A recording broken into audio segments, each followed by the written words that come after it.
The social media world was lit on fire by Brady Bacon. Not for a spectacular win, although it was a spectacular run at the end of the night. Yeah. But an absolutely spectacular, I can't imagine how many clicks it got on social media, flip at Terre Haute at the action track. I am telling you, that thing would never end. No, and that last flip out of the park, he had to have been 30, 40 feet off the ground. I mean, that picture of him on that last flip is unbelievable. Yeah, he tweeted afterward, he said, the sky's the limit. What are you talking about? I mean, if you don't think, I mean, it takes someone special to be a world-class race car driver. And all you need to do is look at that one night at Terre Haute, Brady Bacon. And then get right back and then get back in the car, in a backup, race through the B, start last, come up to third in the A main. Crazy. It's insane. It's absolutely insane.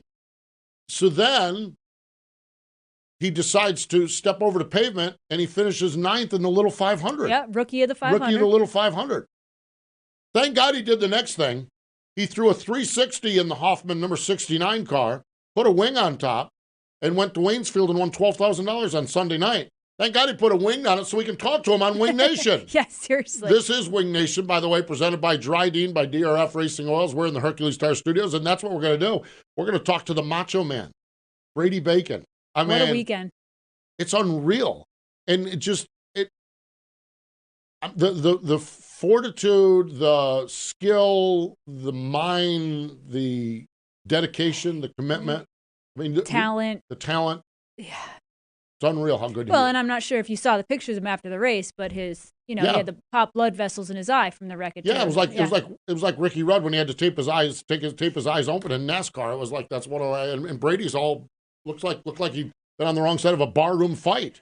No, it was just a car at Terre Haute. Just a little car at Terre Haute. Out of the park. That's what we're going to do. So it's going to be cool. We are going to talk with Brady Bacon. Before we get to that, though, it was Knoxville Raceway. It was a weekly show on Saturday night. Gio Selzy up there leading the way. Not for long. Here comes the big cat, Brad Sweet. Tony Bachhoven on Dirt Vision with the call. And now for the Dryden death-defying move of the week, where one driver simply amazes us with their on-track moves. Brad Sweet now looking low again in turn number 4 for the top spot. Drag race down the front chute. Selzy has it at the line. Brad Sweet right there through the middle now takes the lead in turn number 2. Oh, Gio Selzy, look out! That death-defying move was brought to you by Dryden Diesel All DEF, the official DEF of the World of Outlaws and wheelmen everywhere. Visit Dryden.com for more information. For decades, Dryden Lubricants has been made in America and made to last, paving the way on our highways, in our fields, and on the production line. Today, Dryden offers a complete line of engine oils, greases, hydraulic and transmission fluids, and diesel exhaust fluid. If you want greater performance and protection for your critical engines and equipment, go to Dryden.com. Dryden, American-owned and operated, and a proud supporter of racing and race fans everywhere. Citywide to countryside, whatever you drive, wherever you go, Hercules has the value, selection, and industry-leading warranty to get you there no matter where the road takes you. Go to HerculesTires.com. There you can find the nearest authorized Hercules retail location to you. Plus, you can use the tire tracker to find out which Hercules tire fits your vehicle the best. That's HerculesTires.com. Hercules Tires, ride on our strength. Wing Nation, presented by Dryden, by DRF Racing Oils, here from the Hercules Tires Studios. We're going to the Sage Fruit Hotline. Joining us after a week that just boggles the mind is the Macho Man, Brady Bacon. Hello, Brady. Welcome back to Wing Nation. Yeah, thanks for having me on. First off, I'm glad you won a wing race so we could legitimately call you and dial you up because there's a lot to talk about here. Brady, when you decompress the week, the Terre Haute wreck, tremendous performance, the little 500, the Waynesfield win. As you kind of sit down here in the middle of the next week, what goes through your mind, or are you just focused on next weekend's races? Yeah, we got a pretty busy week ahead of us with Midget Week, running multiple cars each night of that. So I haven't had a whole lot of time to decompress, really. We had to kind of assess the damage situation, get all our parts either ordered or sent off to get checked out. DJ just left with a frame to go to the powder coater. Obviously, the frame was junk, so I have a new XXX going to the powder coater right now, so we can have it all kind of put back together. In between off nights of midget week, we'll put everything back together for Eastern Storm. It'll be our next USAC race. So not a whole lot of time to sit around and think about it too much. Just got to keep plugging away, and fortunately, we got a lot of great supporters and suppliers and everything that should get us all fixed up in time. Spoken like a true racer. Yeah. Brady, Terre Haute, that incident at the beginning of your heat race, spectacularly awful looking wreck. Thankfully, you walked away unscathed. Safety equipment did its job. You get right back in the car, run third, and then you go run the little 500 the next day. I can't believe that your body wasn't sore somehow, somewhere. I mean, that had to have taken its toll a little bit on the body. Friday was probably usually the second day. I was the stiffest for sure on Friday, but fortunately we didn't have to do any on-track activities on Friday. Didn't have to try to re-qualify on bump day because we had a good enough spot the night before at Anderson. So rained out Thursday, the Silver Crown race. But I was a little concerned I might be a little sore during the little 500, but it wasn't too bad. I got kind of healed up in time, and I was sore in some different places after running 500 laps at Anderson. But it wasn't too bad. I was really fortunate to just have a couple bruises and stuff, but I flipped, had crashes that didn't look quite near that bad and hurt a lot worse after, so I got pretty fortunate. When you have a situation like that, as I started our show with about a week ago, Brady Bacon was the sensation of the social media world. Not how you want to be the sensation of social. We'll acknowledge that. But the reaction to that, I mean, and you actually posted a picture of the sky's the limit with that photo of the car in the air. Just the reaction to that was on pay-per-view, that someone captured it, all of that stuff. Pretty amazing times we live in. And as you're watching that, just kind of what goes through a racer's mind the next morning or as you're going, or did you not really pay much attention to all of that either? Yeah, it was pretty impressive how fast stuff circulates and how quick people, put the car in the window of an airplane and all kinds of stuff like that. So I guess if I'm going to crash, I might as well, make a pretty big buzz, get some free press out of the deal. But I think she's actually working on a T-shirt with the car flying through the air too. So maybe we can recoup some of the damages we had with that. But yeah, it's just it seems like the racing community just kind of gets tighter and tighter, and because they can just communicate and keep up with all the different series so easily. And I think it's bridging the gap a little bit between like wing and non-wing, and even like late models, sprint cars, stuff like that. So it's kind of cool to see that kind of the racing community come together, because everyone has such easy access to all the races all the time on pay-per-view. Yeah, I would agree. And I saw so many neat comments about how brave you are, tough you are, maybe even some different wording that you got back in the car and ran third. Brady, I want to ask you about the Little 500. I know this is a wing show, but what a fascinating race. You've run a ton of pavement sprint car races in the past, but what is it like running Anderson for 500? Is it it's 500 laps, right? Yeah. 500 laps, yeah. Yeah, I had never been to that particular event. I had raced pavement sprint cars at Anderson before, but yeah, it's a wild race. I mean, the atmosphere is different than any other race. The fans are really passionate about that race. The crews and everything, obviously, the level of preparation they have to. I mean, people have to build fuel rigs, fuel the cars, and a lot of innovation and stuff goes into that. A lot of hard work, and then the strategy and everything to make 500 laps is in a sprint car that's not supposed to go 500 laps is quite different. It's definitely different than any other race I ran, and I really enjoyed it. We really didn't have time to get our car where we wanted it. Rob built that car from scratch in his garage this year, and just didn't really have time enough to tune it in like we wanted to. But they built a very reliable car and had good enough speed to kind of run towards the front most of the day. So we'll try to make some improvements, and I think I'll definitely be back. I really enjoyed it. What a question I never thought I would ask on Wing Nation. Pit stops in a sprint car. How does that work? Well, it didn't work very good for us on the first one. Had an issue with the fuel receptacle, and something was in the way and blocking it from connecting. So it's kind of spraying fuel everywhere. But you run a plate or a panel behind your seat to keep all the fuel if something does happen, to keep it out of the cockpit and everything. But the way it, there's obviously not a lot of room in the infield at Anderson. So we were pitted on turn 3, so you come in off of 4 and make another left in the infield. That would be to my pit spot, and then they have air guns and stuff, and just one nut, similar to kind of how like an Indy car, and I guess NASCAR is going to go to that too. But the one nut thing, and they just I don't think there's a limit on how many people you can have. I'm not real versed on the little 500 rules exactly, but change 3 tires and fill it up with fuel. And on our later 2 pit stops, I think we were like around 13, 14 seconds. So they can get it done pretty quick. And then you just start waving as much as you can for a push truck. And push truck comes and you swim back in line. Wow. What are you doing? I mean, are you catching? How are you catching your breath? What are you doing during that long 13 or 14 seconds? Not really anything. Just kind of making sure I don't need to be popping out of the car or anything. Yeah. If we have a fire or something.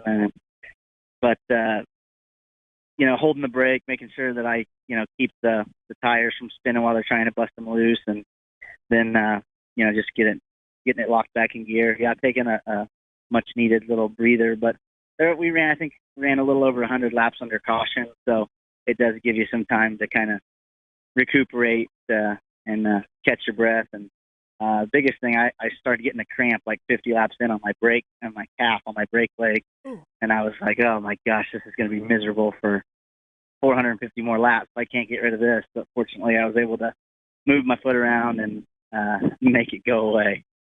Do you get any drink? I mean, I never think about it in a sprint car, but obviously in NASCAR, Indy car, they have, you've got water, drink bottles. Do you get anything in a 500 miles in a sprint car? They could just hand you one in a pit stop. You have extra people that could do that. But I just made sure I drank a lot of water all day leading up to that. So I didn't have to have a drink or anything. I was, you kind of get mentally focused and don't really think about it too much. 9th place finish, rookie of the Little 500, and you've already established that you guys have a lot of ideas you want to do going forward with it. That is really neat. So then, because you haven't had enough headlines and stories and stuff for this weekend, you drop the 360 in, you put a wing on top, and you go to Waynesfield is just a cool racetrack. Mm-hmm. Getting that 360 win, and you had a close call at the end of that one. They're flipping and wrecking in front of you. But that's a pretty neat little racetrack that you picked up that 360 win on Sunday night.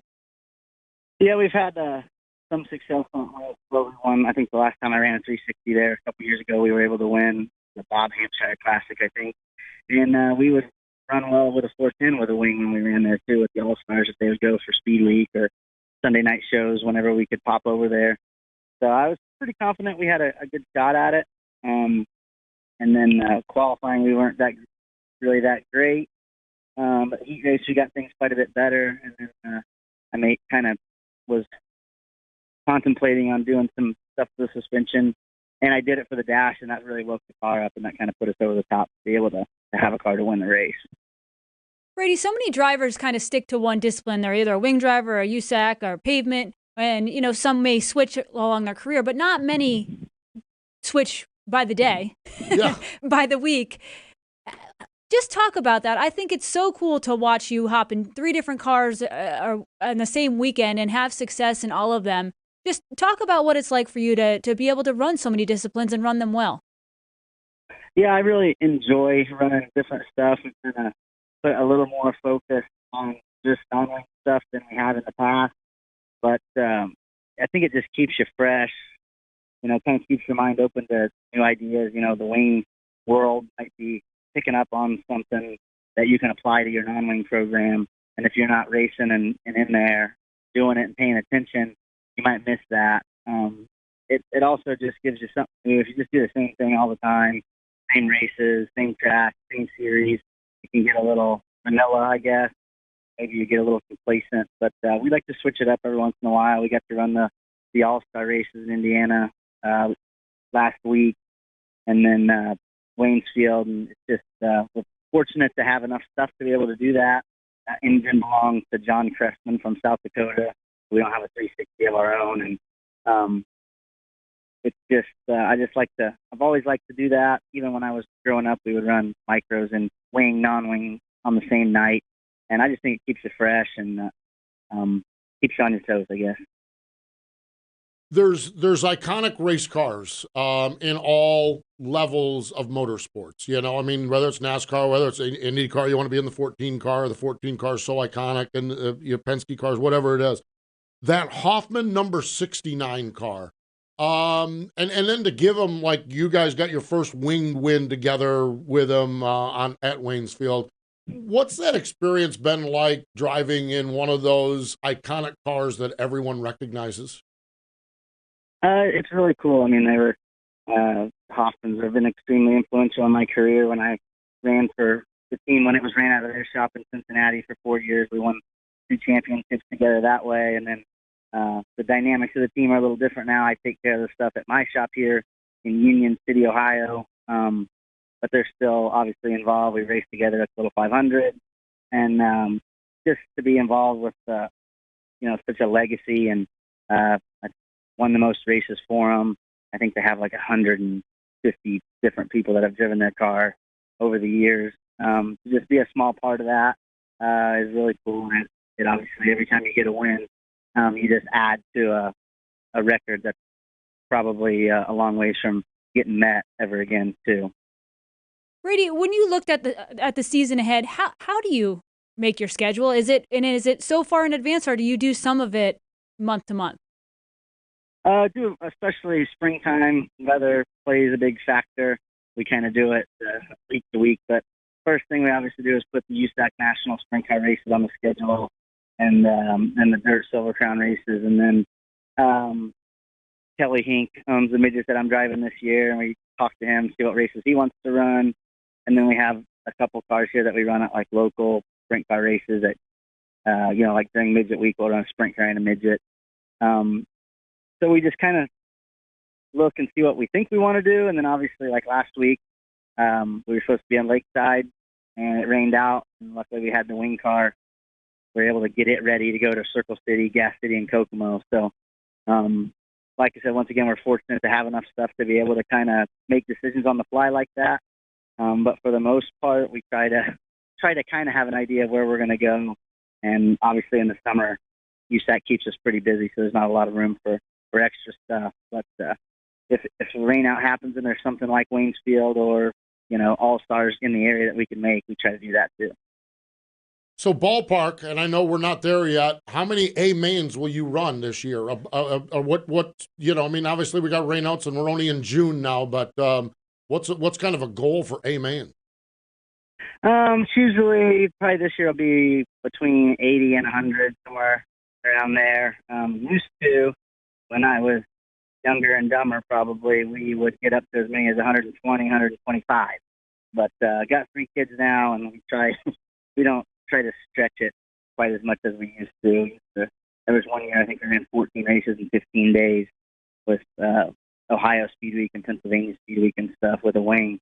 But we try not to go quite that crazy nowadays. And I think last year, obviously, schedule was reduced. I think we ran like 65. And this year, usually try to make it around 80, but like last week we raced 4 times instead of 2, and make some crazy decisions last minute, and it usually creeps up there to close to 100. Wow. Brady, you mentioned your family. How is the family, and are any of the little ones interested in racing? So I might get lucky there for a few more years, because my son is 4, so he could actually be practicing a quarter midget right now. But he didn't have a whole lot of interest quite yet. My oldest daughter, 11, doesn't really show much interest in it either. So they do like going to the races, mostly so they can kind of run around and go to everybody's t-shirt trailers, and I'm sure steal candy and stuff like that. But it's just nice to be able to have them at the racetrack most of the time and have them grow up around great people that are at the races like I did. Mm-hmm. All right, so you got Midget Week coming up, and then you've got Eastern Storm. We've got a T-shirt with a car flying through the air coming up. You got plenty of T-shirts to head to Pennsylvania? Say that again? Do you have plenty of T-shirts to head to Pennsylvania? Oh, yeah. How many cotton farmers have you kept busy going to Pennsylvania?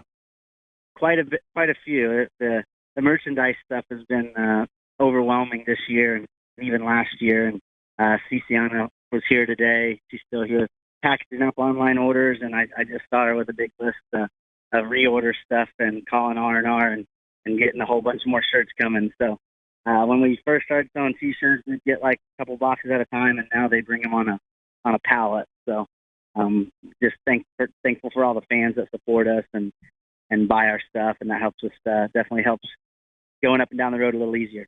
No doubt. It really does. Brady, it's always fun chatting with you. I'm glad we caught back up with you here on Wing Nation. Congratulations on the success, and good luck with all the business. And I know we'll see you somewhere down the road. We just continued, wish you continued success. Thank you very much. Thanks for having me on. There we go. Brady Bacon joining us here now. I am going to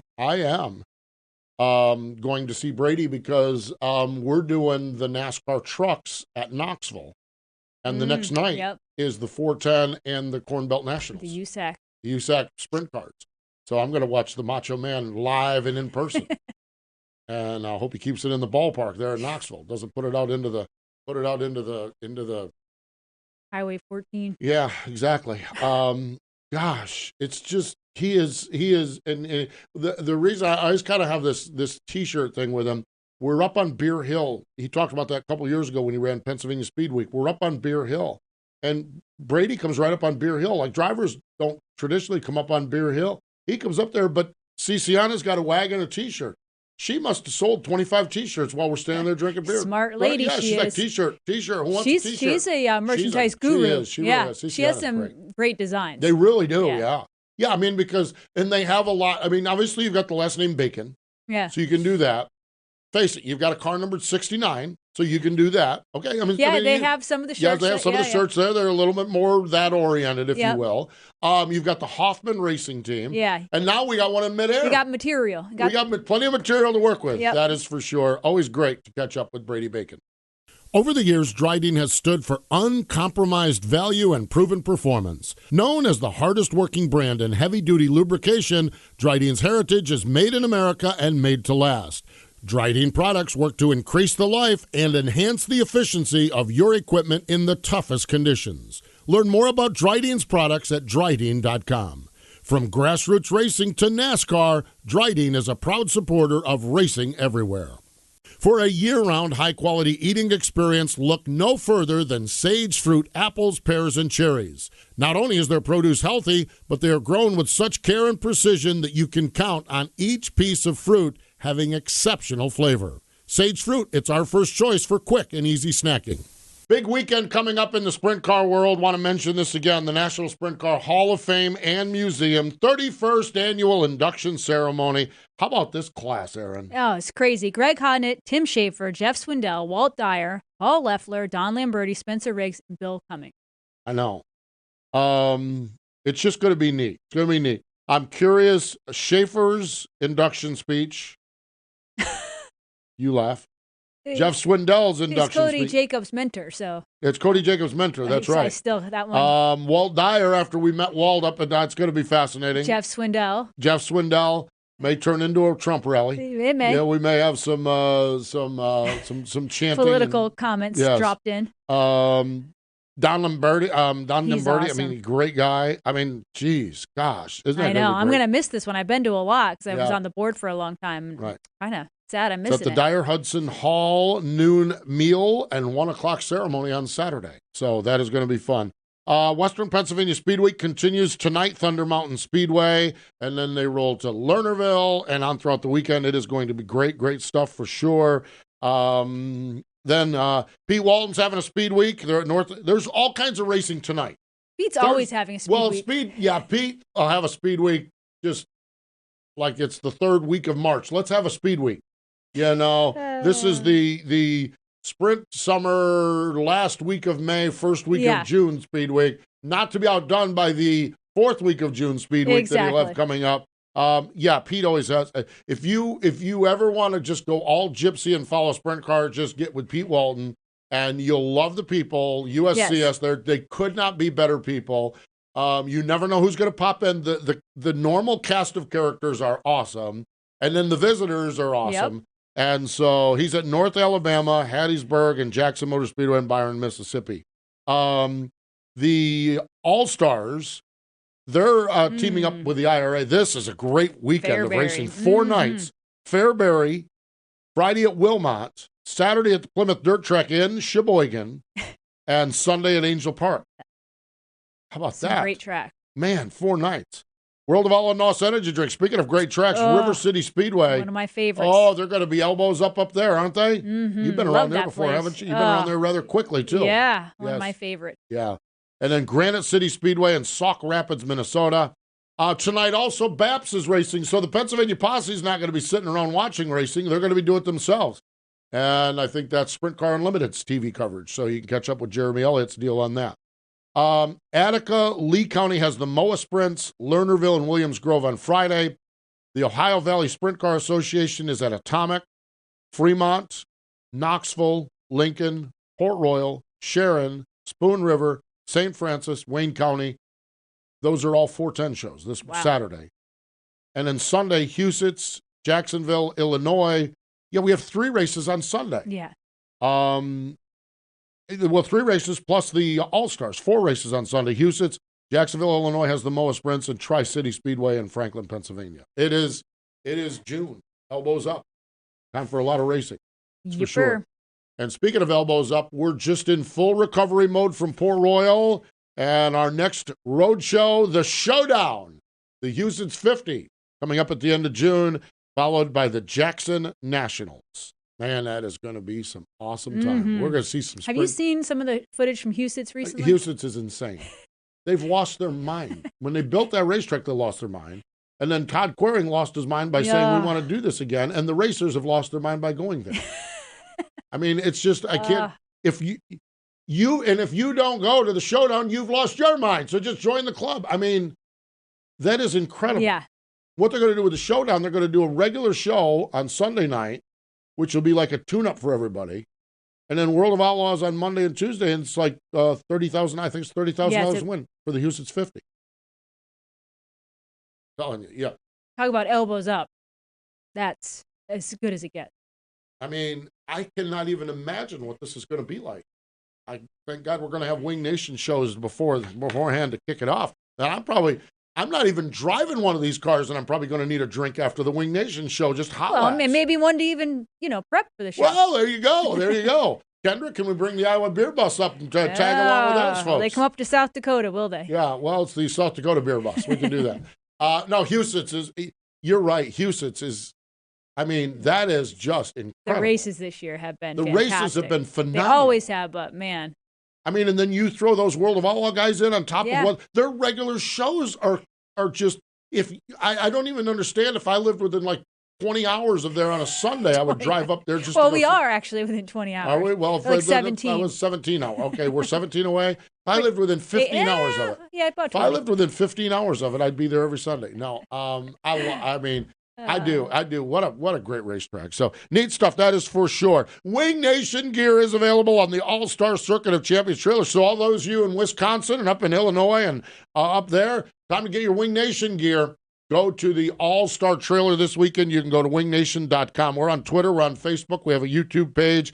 And coming up this weekend on Wing Nation, presented by Sage Fruit on TV, the Hall of Famer, the dude, Danny Lasowski. He joins us. And you can catch that. It's already aired on Rev TV in Canada. Saturday mornings on Mav TV. So join us there. We have had an awesome week. It's recovery from Port Royal week. We've had an awesome week, and it was great catching up with Brady Bacon. Love talking to Brady Bacon. What a racer he is. A racer's racer. Yes, he is a racer's racer. That is for sure. So more important, though, than all of that, we thank you for joining us here on Wing Nation, presented by Dryden and by DRF Racing Oil.